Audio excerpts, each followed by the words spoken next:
first and third verses of this song, and then we'll be dismissed to class. Do.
Let's go to our classes.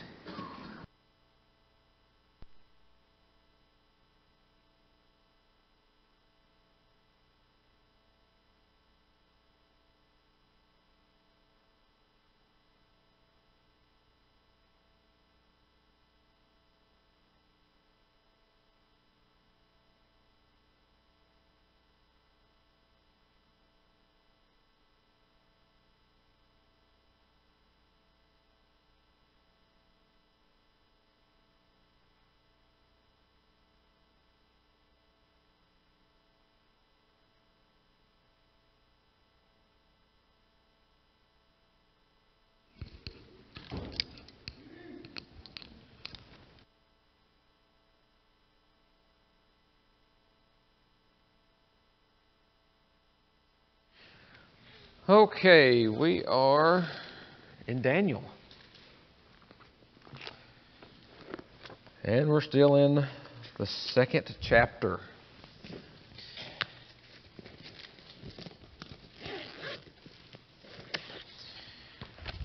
All right, we ended on Sunday getting into, I believe it was verse 31. We talked a little bit about the image that Nebuchadnezzar saw. But we'll go a little bit into that again this evening.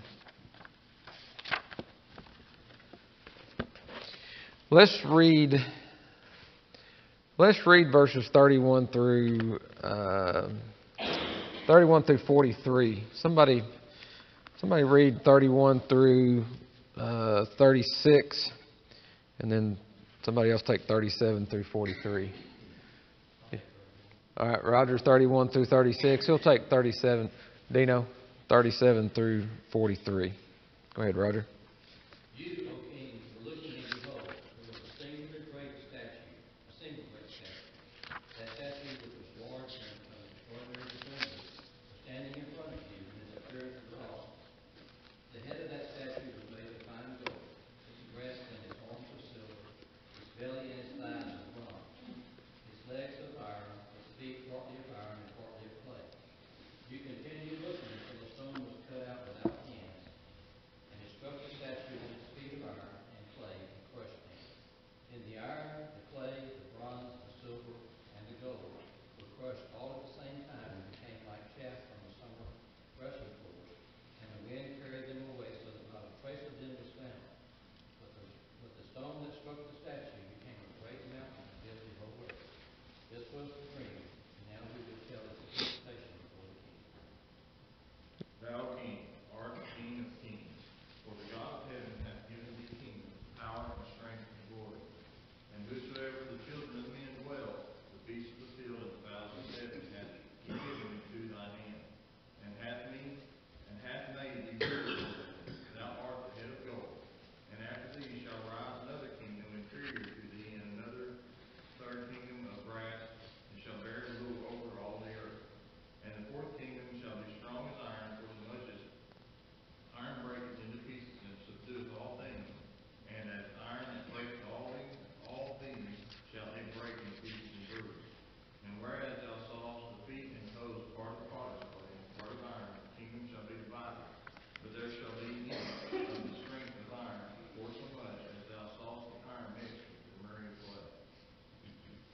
All right, thank y'all. Okay, so Nebuchadnezzar, as we know, has asked for this interpretation and what the dream was. Daniel, through prayer and his companion's prayer, God reveals it.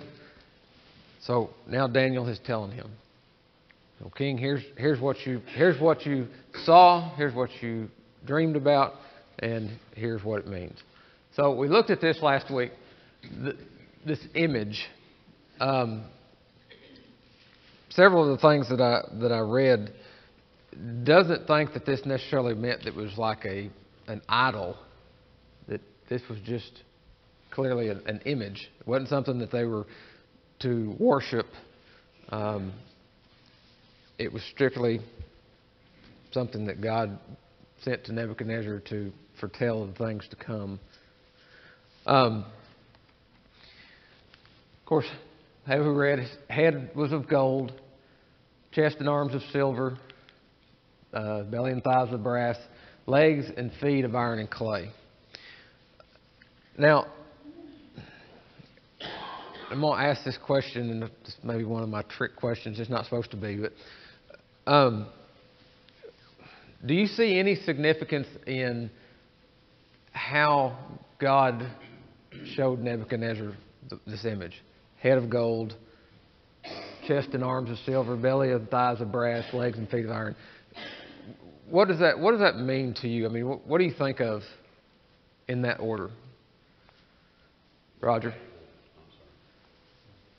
I mean, what we're seeing based on the materials here, the value of each one of them goes down as it comes from the head down. Okay. Now, I don't think that means that the kingdoms were necessarily worth, more or less, but the greater of them, the greater of these is gold. Right. And the greater of these kingdoms is Nebuchadnezzar. Right. They will be inferior once they come up after him. Yeah. From our standpoint, what do you think we would put? I mean, when I think of a kingdom, we think of strength. Is gold necessarily the strongest metal out there? No. I mean, from how Roger said, and I agree with that, and several of the things that I read, that was how they described it. But I would think you'd put, if you're talking about a strong kingdom, gold is not what I would think to put there. But when you're talking about, when you're looking at it from the value standpoint, Nebuchadnezzar was strong, he was mighty, powerful, and that's what people, when they think of gold, they think of those things.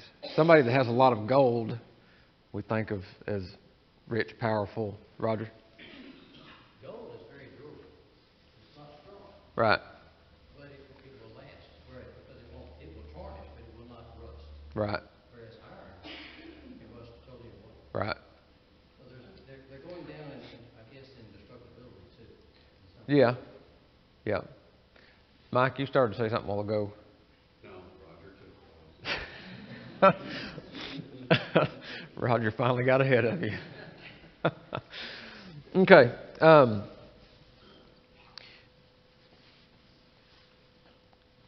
don't know where I was going to go from here. I do, as I was studying, there's another chapter that is similar.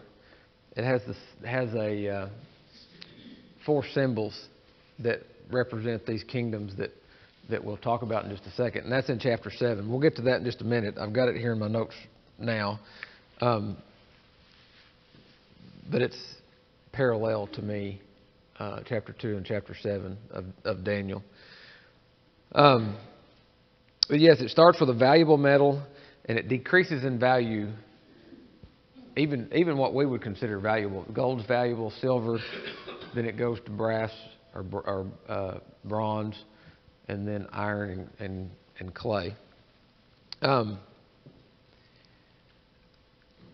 of the things that I read is that with that, and like Roger said, gold, say we added dollar figures to it. If gold was $100, silver is $75, brass or bronze is $50, and so forth. This is symbolic of the kingdoms that was to come after Nebuchadnezzar. They degenerated in some fashion as they went.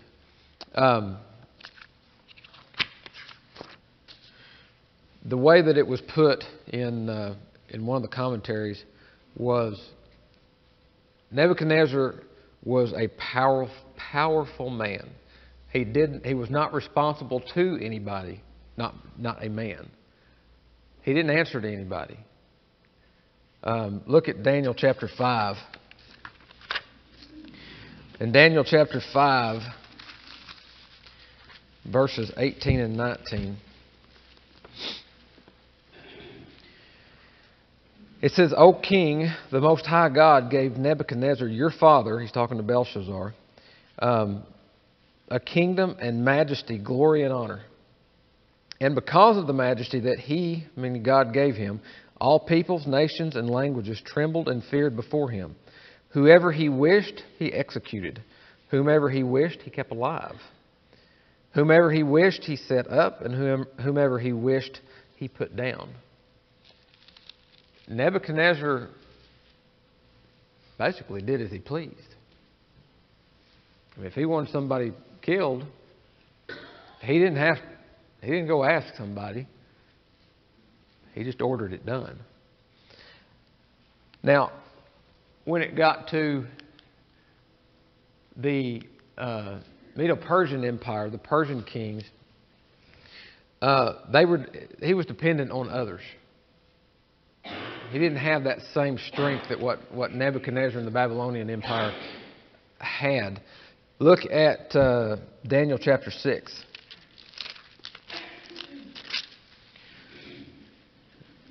Daniel chapter 6, verses 14 and 15. Now, we all know the backstory to this. Darius signs a decree that if you petitioned any other god, you were to be cast in the den of lions. In verse 7, it says, all the governors of the kingdom, the administrators, satraps, the counselors, and advisors have consulted together to establish a royal statute and to make a firm decree that whoever petitions any god or man for 30 days except you, O king, shall be cast into the den of lions. Now we know what Daniel does. It says in verse 10, he did as he had before. He prayed. He petitioned God. This was what they were wanting. So they go to Darius and they tell him. And what does Darius do? I mean, is he just anxious? Like, yep, that's what I did. Go get him and throw him in the lion's den. He was sad. It bothered him that he had done this. Verse 14 says, and the king, when he heard these words, was greatly displeased with himself, and set his heart on Daniel to deliver him, and he labored till the going down of the sun to deliver him. Verse 15 says, then these men approached the king and said to the king, know, O king, that it is the law of the Medes and the Persians that no decree or statute which the king establishes can be changed. So here, under Nebuchadnezzar, he'd have changed it. Based off of chapter 5 and verse 18. Because it said, or verse 19, it says, whomever he wished he executed, whomever he wished he kept alive. Then when you get to the Grecian Empire, it was divisive, not wholly united as the kingdoms before it. So again, it goes from a united kingdom in the Babylonian Empire, the Persian king, the Medo-Persian Empire united, Grecian Empire, and then the Roman Empire. The Roman Empire, what I read is it was a very strong kingdom, empire.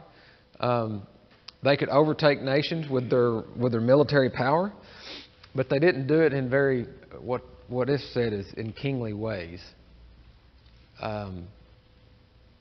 Basically, the way I see that is they just basically run over everybody and it was more military than it was from a king standpoint.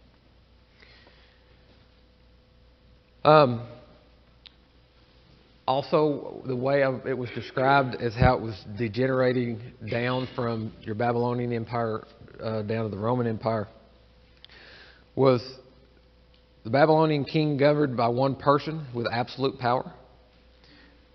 The next kingdom comes through, and it rule rested on the monarch's nobility of person and birth. The Greek rulers' power was not by birth, but it was off individual influence. So I guess if you could influence enough people, you could get into power. And under Roman rule, it was dependent entirely on popular choice.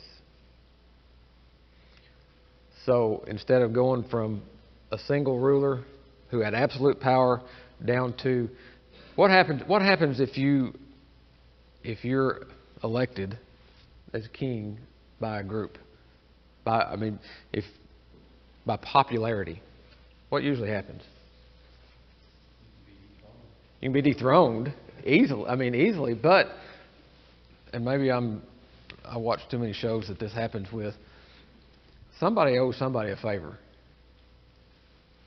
I convinced enough of these people to vote for you, and I'm using that term loosely with this. I got enough people to get you into power. You owe me. So it's not a true. You're always looking out for. Let's use Alan. Alan comes to me and says, "Hey, I helped you get into power. What are you going to do for me?" So that is the way that my study comes to show why it's shown the way that it is, why God has this statue, this image laid out the way that He does. Any questions or comments, Alan? I think, too, we think about the Roman Empire being when Christ came along, the church established, and there were characteristics of it that made that possible that probably wouldn't have in the previous kingdom. Right. Where the young men were brought to Babylon and they were taught, they were trying to teach them and convert them into their idolatry and their science and everything and their education. Whereas Rome tended to they would allow religions that were authorized, like Judaism was, and Christianity grew up out of that. So there were differences in the kingdoms in the way they ruled the people and what they allowed and didn't allow. Right. That may contribute some to this. Right. Certainly, it talks about the fullness of times came. John the Baptist and all that happened. The nature of the Roman Empire was divided. Yeah. But it also was fertile ground for the gospel and the church. Right. Yeah, I agree. Anything else? Okay. Verses 34 and 35. Daniel says, "You watched while a stone was cut out without hands, which struck the image on its feet of iron and clay and broke them into pieces. Then the iron and the clay, the bronze, the silver, and the gold were crushed together and became like chaff from the summer threshing floors. The wind carried them away so that no trace of them was found." We talked a little bit on Sunday about the size of this stone. And I tried to search more. I did before Sunday, but I went ahead and I thought, well, I want to see if there's something out there that says a stone can be 3 inches to 10 inches. Don't ask me why. It's made me think about it, because in the end, the end result is what matters in this story. But the more I got to look, and I looked at some passages. 1 Samuel 17 and verse 40. In 1 Samuel 17 and verse 40 is where we read of the story of David killing Goliath. And in verse 40 it says, "Then he took his staff in his hand, and he chose for himself 5 smooth stones from the brook, put them in his shepherd's bag, in a pouch which he had in his sling was in his hand, and he drew near to the Philistine." So in this instance, the word stone is used, and you can't think that it's very big. David was a small young man. He'd have had a hard time probably gathering them, carrying them, and even slinging and to throw it at Goliath. But, so I mean, that's one option, is a small stone. The other option, look at Genesis chapter 28 and verse 18. Here's where I came up with my range of what a stone could be. Genesis 28 and verse 18.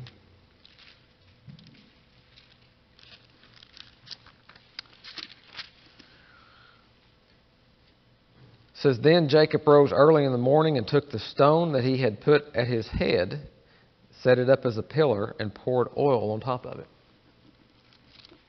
So, I don't think that he laid on a stone that was small. So there's my range of what a stone could be. All my searching on the internet, that it brought up gallstones and kidney stones and those kind of, and I'm like, it's not the stones I'm wanting to read about. You can go from a stone in the Bible, I think, can go from small to large enough that you'd lay your head on. Now, I said that just to kind of peace of mind of, because I know that's something that when you read that, people think, oh, it was this massive something that came down, you know, that was cut out of this mountain and destroyed this image. It could have been either or. Something small, something big. But it destroyed the image. Where did it land? Where did it hit the image at? It hit at his feet. Where, if you're going to topple anything, a structure, a person. If you watch MMA, and I don't very much, but every once in a while I'll see a video. What do they try to do? The MMA fighters, I'll just use that as an example. They try to take them out at the feet. If you take somebody out at the feet, what happens?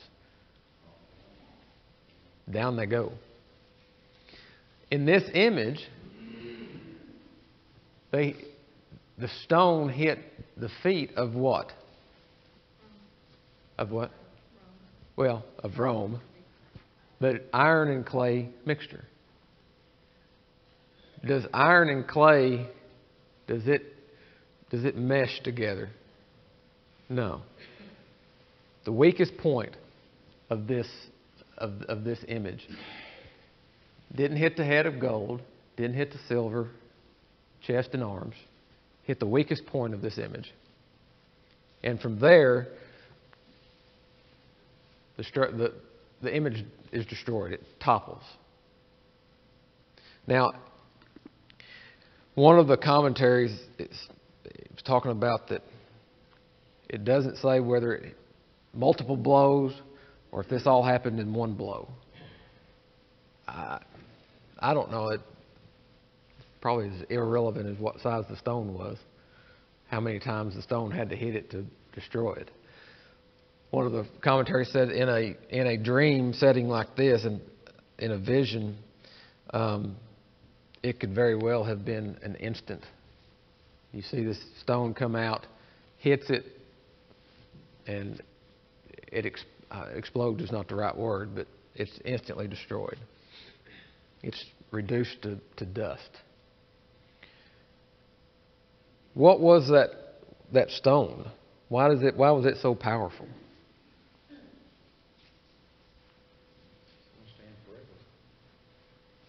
I mean, a stone necessarily, I mean, if it hit iron, I mean, it would break easy. But that stone is the kingdom, isn't it? The kingdom which is what we'll Verse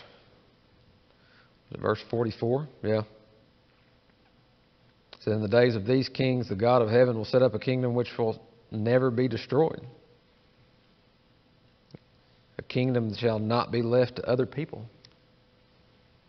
All these kingdoms, when a king was killed or passed away, somebody was there to take their place. In the kingdom of heaven, there is no next king. There's no next kingdom after that.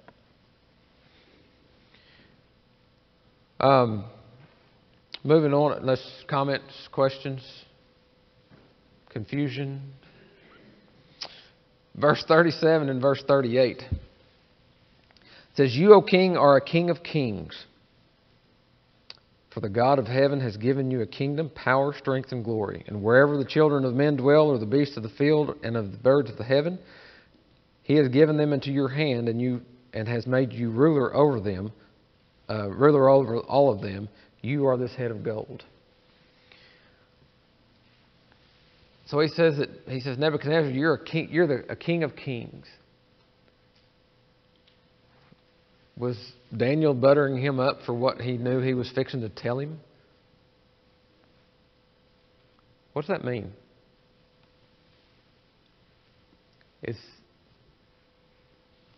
Do you hear that? Do you hear it now? Mine says you're ruler over all. He was, like you were talking about, he was the ruler at that time. He Right. was the ruler over everything. What? Not as a god. Right.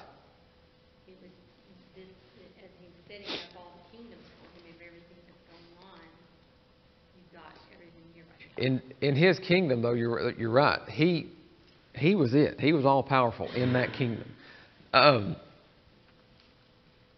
If he conquered or took a nation, that king would come with it. Come another nation. Well, he was the king of those kings. He was the king of those kings' subjects. Anything that came with that kingdom that he overtook, Nebuchadnezzar, he was it. The land, the people. It even says the beast of the field and the birds of the heaven. There was nobody above him in this respect. But Daniel, as he has, since we started studying it, he made it clear. It says, for the God of heaven has given you. He made it clear to Nebuchadnezzar that it was by God that you were allowed to be this way. It was not of anything that you have done.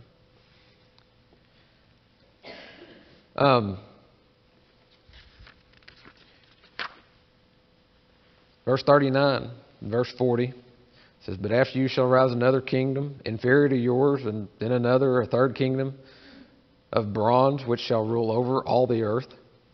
And the fourth kingdom shall be as strong as iron, inasmuch as iron breaks in pieces and shatters everything.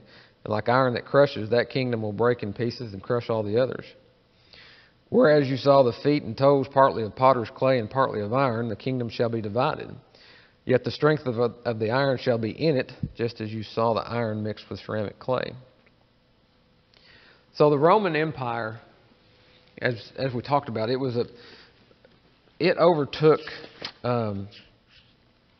many nations with its military power. And as Alan said, I mean, it was just a big pot of different religions, different cultures. But did that necessarily mean that they got along? I mean, I think that's why it's represented as iron and clay. Is they were there, but they weren't together as what the Babylonian Empire was, or as what the Medo-Persian Empire was. So it was a strong empire, but also weak at the in the same respect.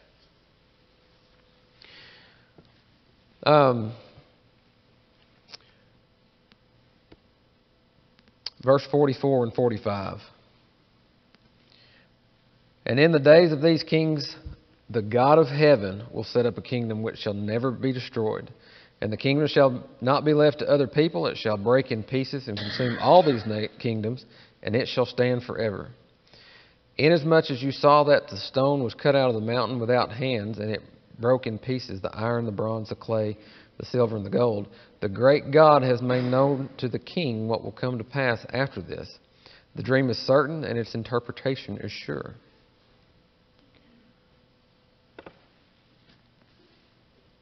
Where can we look in the New Testament that references verses 44 and 45? Acts 2. That is the latter days when the kingdom was established.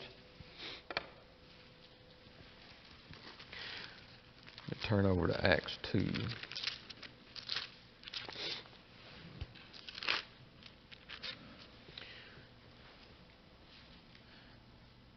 There's a prophecy of the day of Pentecost. Isaiah 2 references Daniel 2, Joel 2.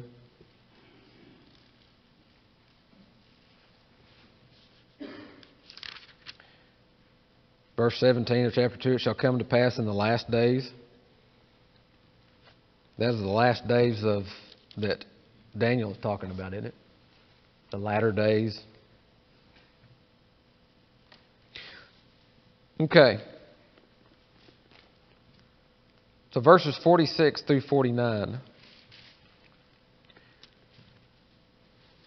Then King Nebuchadnezzar fell on his face, prostrate before Daniel, and commanded that they should present an offering and incense to him. The king answered Daniel and said, Truly your God is the God of gods, the Lord of kings, and a revealer of secrets, since you could reveal this secret. Then the king promoted Daniel and gave him many great gifts, and he made him ruler over the whole province of Babylon and chief administrator over all of the wise men of Babylon.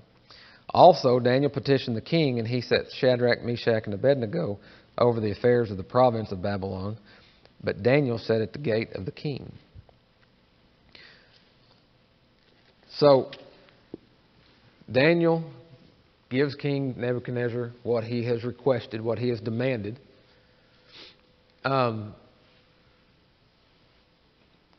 It was probably a risky thing of Daniel giving this interpretation. Was there a chance that Nebuchadnezzar could have reacted differently? I mean, I think there is. I mean, you never know how somebody's going to react when, because I'm sure Nebuchadnezzar thought, we'll rule forever. He probably knew he wouldn't, but I'm sure he thought the Babylonians would always rule. So he could have been upset, but he didn't. I think it's interesting, the last part of verse 44, or 45, Daniel says, the dream is certain and its interpretation is sure.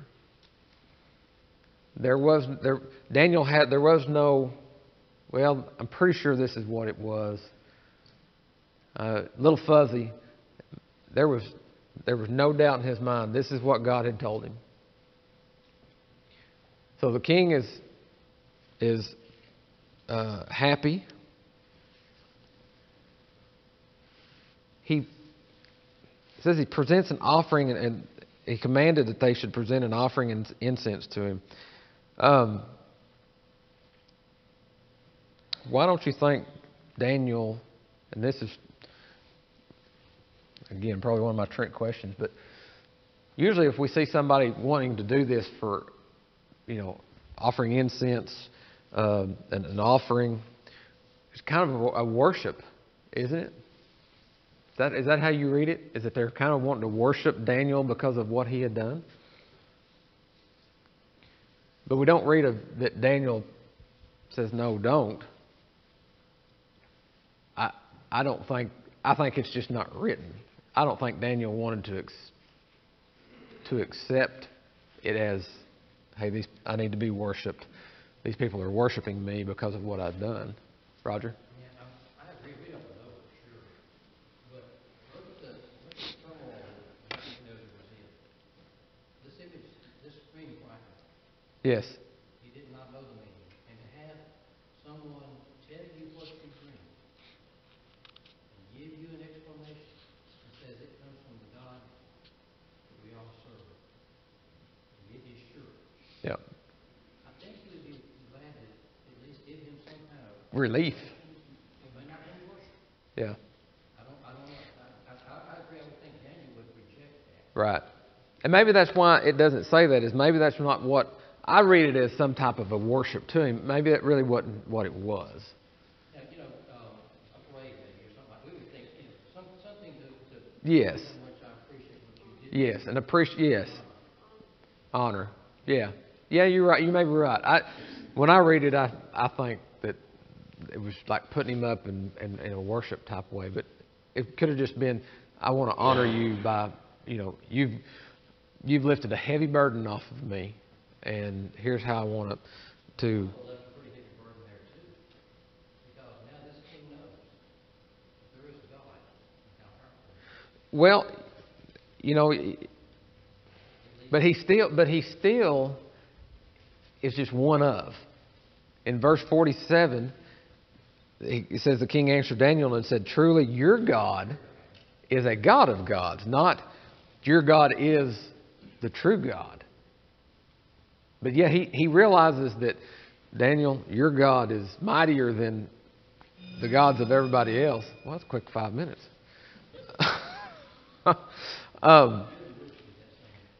Do what? See, maybe because I said I've got 5 minutes, they'd have waited a little bit longer. Okay. We will start chapter 3 next week, Lord willing. But I will hit on the last couple of verses of chapter 2 just to finish that up. So thank you all very much for your comments.